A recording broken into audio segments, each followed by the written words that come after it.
This summer, I built my very first Black Soldier Fly Larva bin to grow a sustainable, homegrown protein source for my chickens, and it was quite the adventure. Today I'm going to walk you through the whole process, why Black Soldier Fly Larvae are such a powerhouse feed, how I built a bin from scraps, the big mistakes I made, and the moment I finally got my first harvest and fed it to the chickens. Stick around to the end because I'll show you exactly how much you could harvest if you build a system like this, and how many chickens you can feed just by running a few totes. Cool. Whoa, they're moving. They're kind of fat. They're kind of gross. What the heck? Yeah. Black soldier fly larvae are basically nature's way of turning garbage into eggs.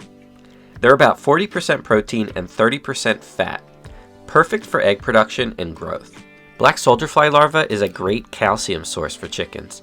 They naturally have more calcium than mealworms, and they're great for strong shells. They're a zero waste feed.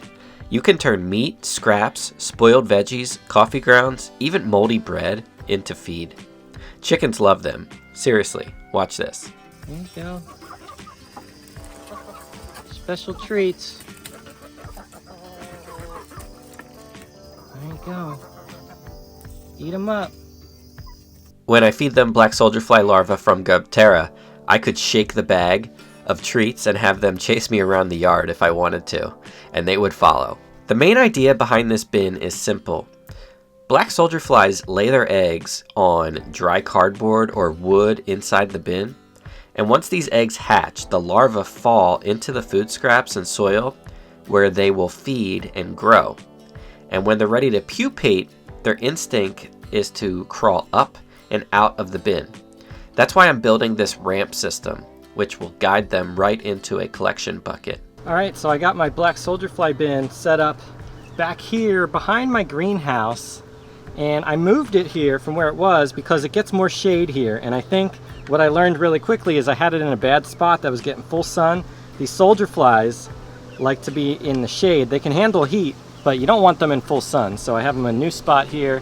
Gets tons of shade back here behind this greenhouse. I'm using kitchen scraps, compost, and some aged manure as bait.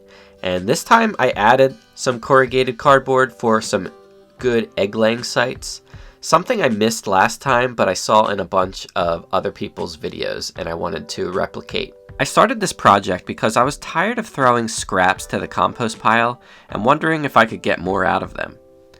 Last year, I tried to build a Black Soldier Fly bin late in the season. I stuck an old bin in the chicken run with many holes in it for soldier flies to escape and a gap in the top for the flies to fly in. And I filled it up with lots of different scraps. But I never attracted black soldier flies. And I realized it was because it was already late in the season. It was already September and it was too cool for them to be active last year. So that was a good lesson learned.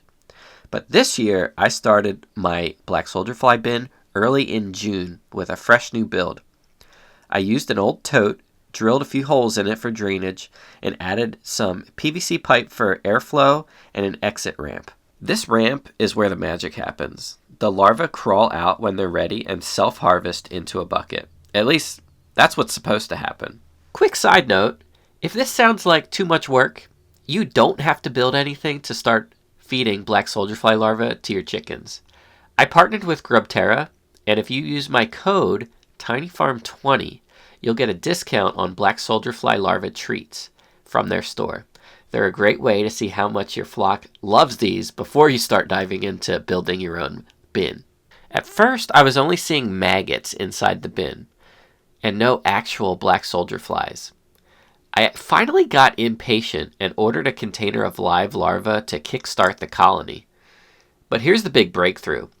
When I moved the bin into a greenhouse, everything changed. The warmth and humidity made the larvae grow faster and fatter, and within a week I saw my first adult soldier flies buzzing around. Alright, I'm about to come in and give some fresh food to my Black Soldier Fly bin. I'm gonna open this up and see what the activity's looking like today. Oh yeah, I see some flies. I don't want them to get all out. See a regular fly up there, and then the soldier fly is like 2 to 3 times the length of those regular flies. There we go. There's my soldier fly. That was the moment I knew this could actually work. I probably missed a harvest or two early on, but I kept feeding them and started fine-tuning the setup. I started wondering if the first ramp I built out of this skinny PVC pipe that I had was just too skinny, and maybe that was why the Black Soldier Fly larva was having a hard time escaping out of the bin.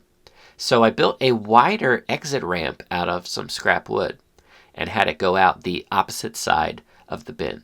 But it turned out most of the black soldier flies that I ended up harvesting were still preferring that smaller PVC pipe. So that wasn't the problem. All right, I just came in here to check on my black soldier fly bin, and surprisingly, it looks like there's more black soldier flies in this one coming out of this end with the more narrow ramp. And there's still some on this side, but well, with the more wide ramp that I made. And they're fat. That's great. I think I just needed to feed them more food to fatten up and get to the point where they want to pupate and crawl out of the bin. One morning I came out and found my first real harvest. The bucket was full of wriggling larvae. It was one of those moments where I thought, this is working, and honestly, I was pretty giddy and really excited about it. I love to see that. So this is so cool. Oh man, I probably sound really giddy, but this has been a while. I think I should have started the live black soldier fly larva maybe earlier in the year, and I would have had more harvest out of this. This is the first time they really came out, but I think containing all of them in this greenhouse has made a big difference. Seeing the chickens go nuts for them made all the effort worth it. This is where it starts to get exciting, at least for me. If one tote can give me 20 to 30 pounds of larvae in a summer, imagine what 4 totes could do, or 10. One tote could feed about half of one hen's summer diet. 4 totes could feed over 1 hen. 10 totes can replace the protein for 3 or 4 hens entirely throughout the warm summer months, just from scraps you'd otherwise throw away. My plan now is to dedicate one corner of this greenhouse to black soldier fly larva bins and really see how much of my chicken feed bill I can replace by growing them. So that's how I built my first black soldier fly larva bin, what I learned, and how I plan to expand it next season. If you're looking for a way to make your flock more self-sufficient and cut down on feed costs, this is one of the best systems you can try.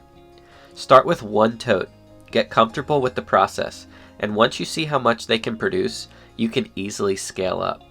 And don't forget, if you just want to try black soldier fly larva treats without all this stinky mess and work, grab the link below and use my code TinyFarm20 to get a discount from GrubTerra. Thank you guys for watching. Make sure to subscribe if you're new here. I'd really appreciate it. Thanks for watching, and we'll see you in the next video. I'm holding them. That's cool. Whoa. They're moving. They're kind of fat. Yeah, they kind of look like roly-polies. Yeah. High protein. Say you. They're not pets. I'm not doing that. They're kind of gross. What the heck? Yeah.